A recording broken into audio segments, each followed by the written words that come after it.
love how you fake. Assalamualaikum warahmatullahi wabarakatuh. Waalaikumsalam warahmatullahi wabarakatuh. Innal hamdalillah nahmaduhu wa nasta'inuhu wa nastaghfiruhu wa nastahdihi wa natubu ilaihi wa na'udzu billahi min shururi anfusina wa min sayyiati a'malina. May yahdihillahu fala mudilla lahu wa may yudlil fala hadiya lahu. Asyhadu an la ilaha illallah wahdahu la syarika lah wa asyhadu anna Muhammadan 'abduhu wa rasuluhu la nabiyya ba'dahu. Allahumma salli ala habibika wa rasulika sayyidina wa nabiyyina Muhammadin ibn Abdullah wa ala alihi wa ashabihi wa man tabi'ahu wa nasarahu wa wala. La haula wa la quwwata illa billah. Amma ba'd. Kaum muslimin muslimat yang dimuliakan Allah, pada kesempatan ini saya ingin menyampaikan sedikit tentang larangan meratapi kematian. Kematian adalah satu keniscayaan. Setiap orang pasti akan mengalami kematian, dan setiap keluarga pasti akan mengalami meninggalnya salah seorang anggota keluarga. Ketika salah seorang anggota keluarga kita ada yang meninggal, kita harus menerima dengan sabar dan tidak boleh meratap, tidak boleh menangis sampai melebihi batas, karena meratapi kematian seseorang, walaupun orang itu soleh, akan menyebabkan si mayit akan disiksa di dalam kubur. Sebagaimana sabda Rasulullah SAW, innal mayyita yu'adzabu fil qabri bima niha alaihi. Sesungguhnya mayit akan disiksa di dalam kubur sebab dia diratapi. Ada sebuah kisah yang terjadi pada zaman dahulu. Seorang yang bernama Shalih Al-Murri pada zaman dahulu. Kisah ini disebutkan dalam kitab Irsyadul Ibad. Shalih Al-Murri pada suatu malam, pas malam Jumat, dia tidur di pemakaman umum, di kuburan umum.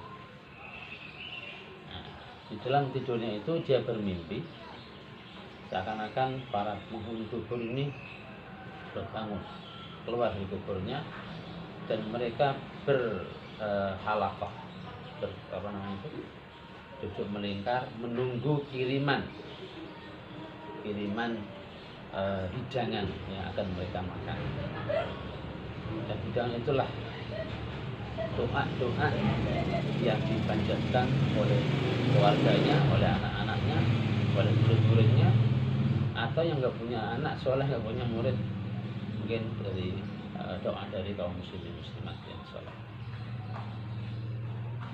Maka turunlah beberapa hidangan dan mereka asik memakan hidangan tersebut.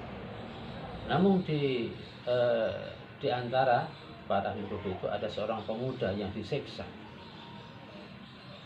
dengan siksaan yang cukup berat. Maka Shalih Al-Murri memberanikan diri mendekati pemuda itu dan bertanya, wahai pemuda, kenapa kamu disiksa seperti ini? Siapa sebenarnya kamu ini? Maka pemuda itu sebenarnya saya adalah orang yang ahli ibadah pada waktu di dunia. Saya ahli sholat, ahli baca Quran, dan rajin mengaji dan sebagainya.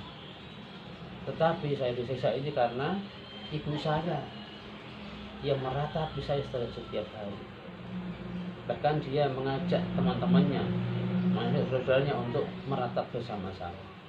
Itulah yang menyebabkan saya disiksa. Oleh karena itu saya mohon kepada Anda untuk memberitahukan ini keadaan saya kepada ibu saya supaya dia menghentikan ratapannya itu. Nah, kemudian pemuda itu tadi menunjukkan kepada Shalih Al-Murri alamat ibunya. Maka pagi harinya Shalih Al-Murri mencari alamat ibunya dan akhirnya ketemu. Betul ya, di sana ibunya dan beberapa wanita sedang meratap, menangis sejerit-jerit. kemudian saudara murid kemudian assalamualaikum, waalaikumsalam. Kemudian dia memperkenalkan, saya saudara murid, saya dari desa ini dan sebagainya. Kemudian dia menceritakan apa yang diimpikan, yang dilihat dalam mimpi tadi malam Jumat, bahwa anaknya disiksa gara-gara ratapan ibunya bersama wanita yang tadi. Akhirnya ibunya menyesal dan ibunya bertaubat. Kemudian wanita-wanita yang tidak meratap bersama disuruh untuk pulang ke rumah masing-masing. Dan kemudian ibunya pemuda tadi memberi beberapa uang kepada saudara murid untuk disedekahkan atas nama anaknya. Maka saudara murid pun melaksanakan amanah dari ibu tadi untuk menyedekahkan beberapa uang yang diberikannya. Nah, kemudian pada malam Jumat berikutnya,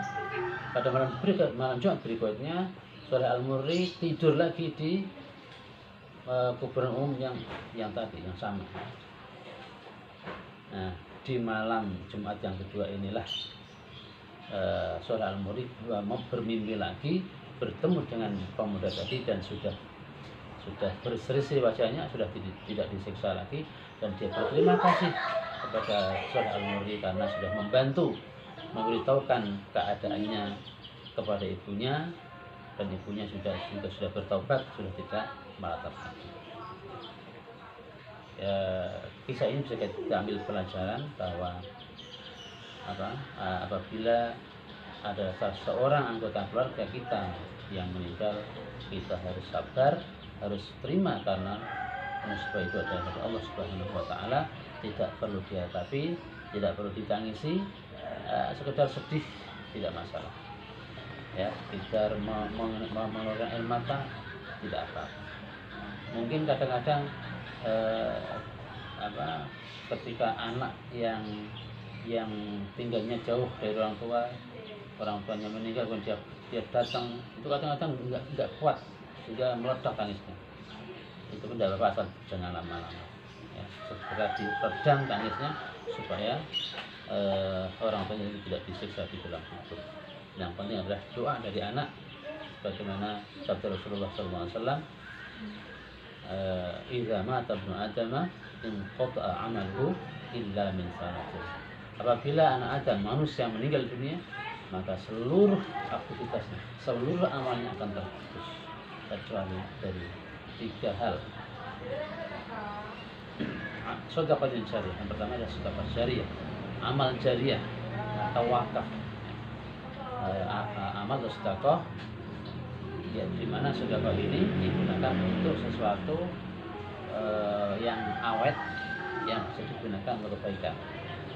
Sehingga selama barang ini, wakafan ini dimanfaatkan oleh orang lain, maka orang yang mewakafkan sedekah akan selalu mendapatkan pahala walaupun dia sudah meninggal. Yang kedua, ilmin yuntafa'u bi, ilmu yang dimanfaatkan, yang bermanfaat, ilmu yang diajarkan kepada orang lain, maka selama orang lain ini mengamalkannya, orang yang mengajarkan akan selalu mendapatkan pahala. Kemudian terus menerus sambil menyambung terus, maka orang yang mengajarkan selalu mendapatkan pahala sampai kapanpun. Dan yang ketiga, awwaladul shalihin yad'u lahu, anak soleh yang mendoakan orang tuanya. Doa anak cucu adalah sangat bermanfaat bagi orang yang sudah meninggal. Demikian yang bisa saya sampaikan, semoga bermanfaat. Wassalamualaikum warahmatullahi wabarakatuh. Waalaikumsalam warahmatullahi wabarakatuh.